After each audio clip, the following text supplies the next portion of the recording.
we have a new guest is not new to you. He is a very famous guest, I must say. He has been one of the most sought after guests in television channels. Now I give you Dushyanth Sridhar. Dushyanth, namaskar and welcome to PGurus channel. How are you? Namaskaram, Sree. I'm doing well. I'm so very happy to see you. And trust me, you have many followers of your channel in Bharatadesha. Thank you so much, Dushyanth. I have to tell one incident that happened recently. Dushyanth came visiting to the Bay Area viewers, and it was a 1 week of lectures every day in the evening, I think 6 to 9 or something of that nature. And the first day, the hall was like 30%. By the last day, people were standing outside.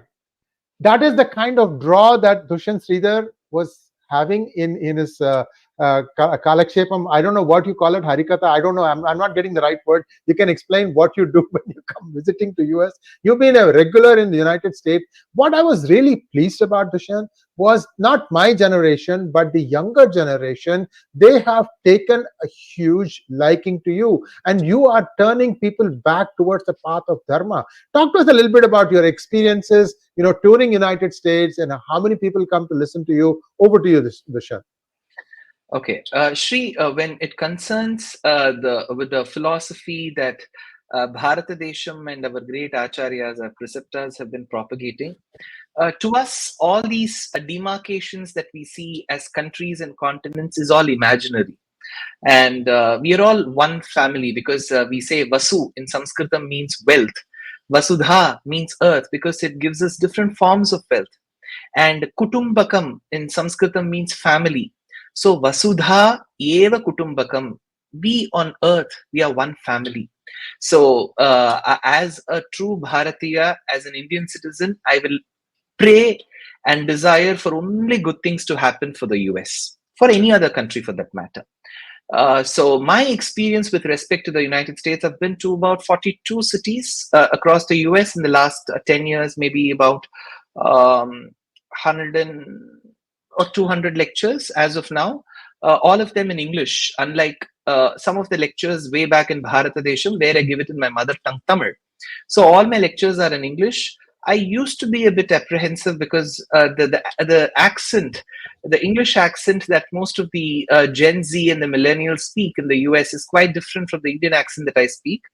But trust me, my audience had no problems. They know that I can't speak their accent, but they were absolutely fine in understanding the accent. And one thing that I respect and adore in the kids these days, born after the 2000s, is they're extremely frank and very honest. So that helps speakers like me cater to the questions that they have and be very honest and forthright with whatever queries they have. So this bond that I develop, especially with kids born after 2000, is something very unique, and that has been a very enriching experience for me. And of course, people born in the 60s, 70s, 80s and 90s who are rooted in tradition will of course come, listen, bless and internalize a lot of the content. So the United States of America is very close to my heart, and so are her elections. Thank you so much, Dushyanth. And viewers, we will be seeing, I'm hoping, a little bit more of Dushyanth on PGurus in the months to come. And I won't tell you anything about more than that right now. I'll leave it at that point. Dushyanth, you're being very modest, my friend. You're not only talking in English and Tamil, ನೀವು ಕನ್ನಡದಲ್ಲಿ ಮಾತಾಡ್ತಾ ಇದ್ದೀರಿ. Yeah, so India is a beautiful medley and potpourri of so many beautiful languages, many classical languages. And one such classical language is Kannada, and that comes from the state of Karnataka.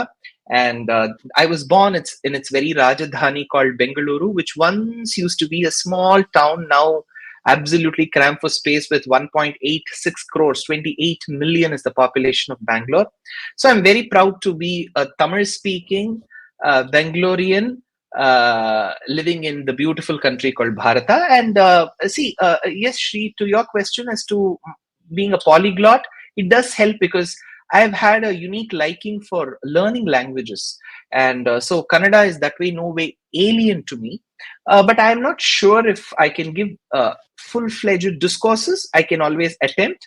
Tamil is a language that I'm very comfortable with for the last 14, 15 years. And English, yes, it's forced on me, but I just hope I do some justice to the language. Yeah.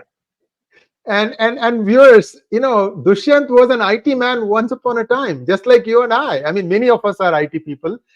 I'm sorry, I'm not stereotyping anyone, but he was an IT person once upon a time. Dushyanth, talk to us a little bit about your life journey thus far. How did a person who was working his way up in corporate India suddenly get this bug that, look, this is not what I want to do in my life? What was your family's response to this question, this decision? You've been a huge hit. You really, I mean, the way you give your I don't know what you call that thing, your pravachans, I should say, I don't know, discourses, the way you give them, they have this contemporary alliterations where people can immediately relate to something. You keep us engaged. Let me put it that way. You keep us hooked. 1 hour, 2 hours, you keep us hooked. So talk to us a little bit about your brief journey thus far. In any civilization, for that matter, Sree, that has a combination of philosophy, theology, and scriptures.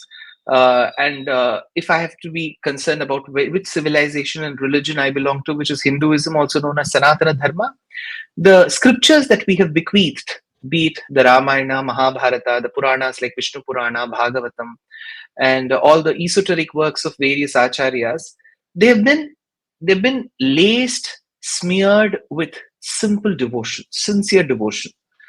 And those works are presented to us in a very relatable fashion. Just because some rishi seated in a remote forest called Naimisharanya is narrating that content, it doesn't make it very archaic. It is very relatable, very modern in its approach.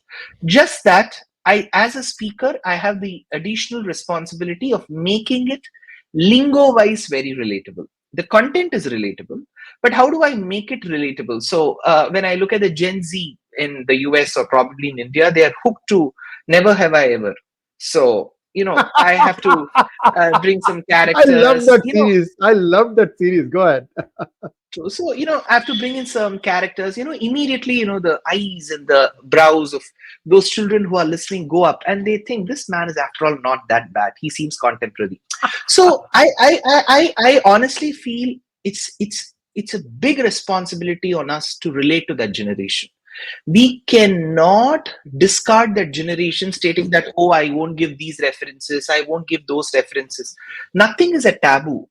See, as long as my intent is to ensure that they are able to appreciate the scriptural knowledge, and I use various tools like music, some political references, some movie references, some song references, something which is very viral. If there was a Mani Ge Mage Hite, there was a Sri Lankan song which was very popular, so I had to give a reference to that.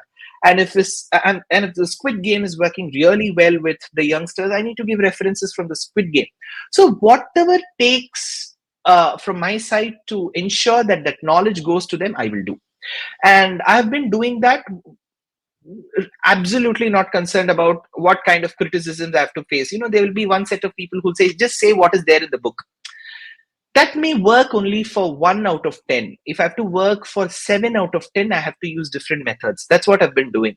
And okay, with respect to my journey, see, none of my family members whom my hands can reach were into this profession, which is delivering upanyasams or harikatha or pravachanams, whichever way you call it, religious discourses or talks. So they were not into it. Of course, they were very pious people going to temples and all of that. For me, my inclination to listening to narration, storytelling began at a very, very young age because my grandparents nourished and nurtured me, and they used to keep listening to a lot of lectures in the late night. And as I used to partake that content, I thought this content is very good and the delivery is also very good. So I've listened to a plethora of people speak.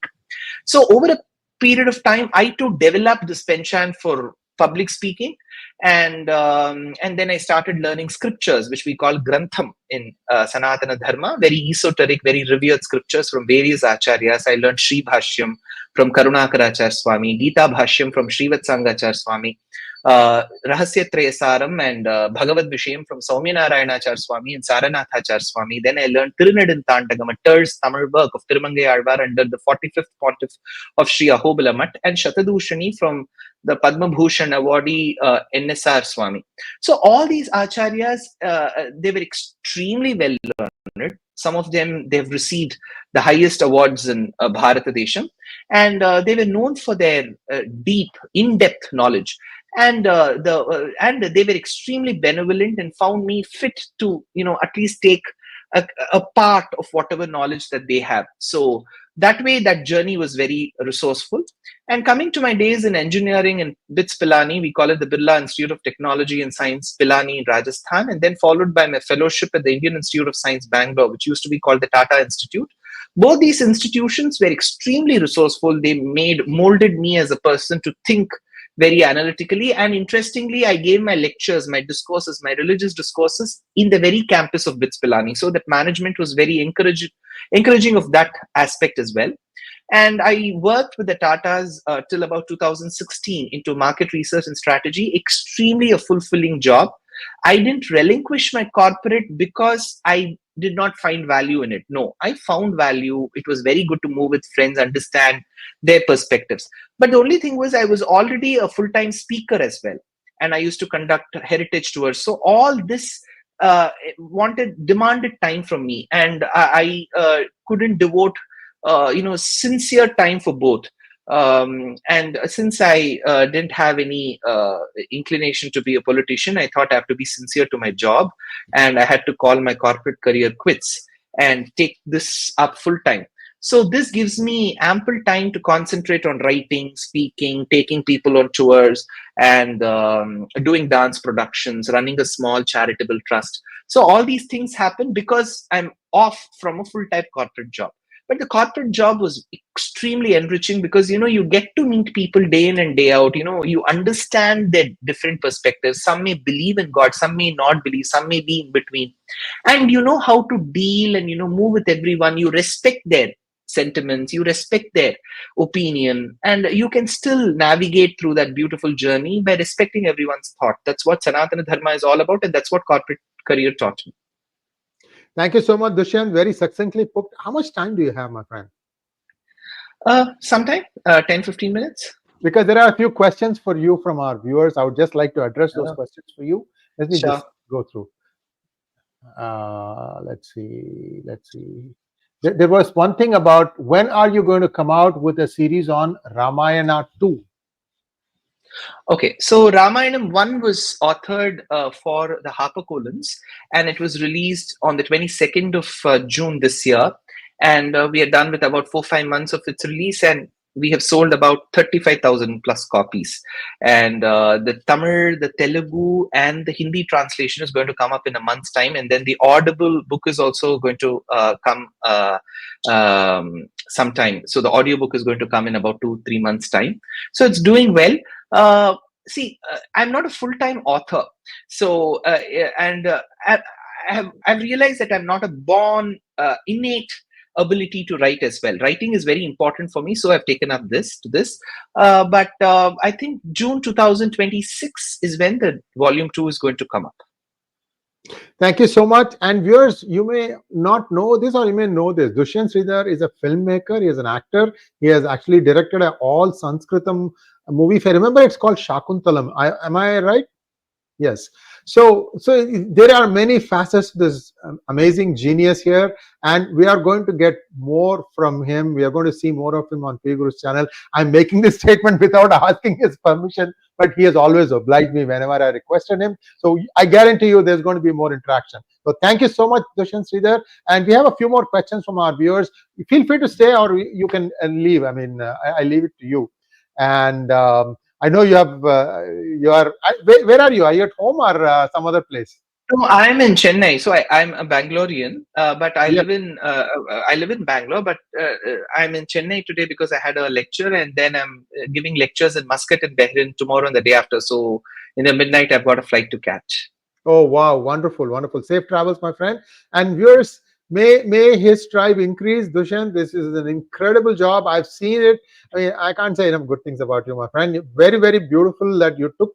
Yeah, I asked him 10 minutes before he joined, okay? Yours? 10 minutes before. He was finishing up a call, and that in the middle of that call, he chatted with me saying, "Can I join in 10 minutes?" I said, "Sure, please do." Dushyanth, thank you so much. Namaskar. Namaskar.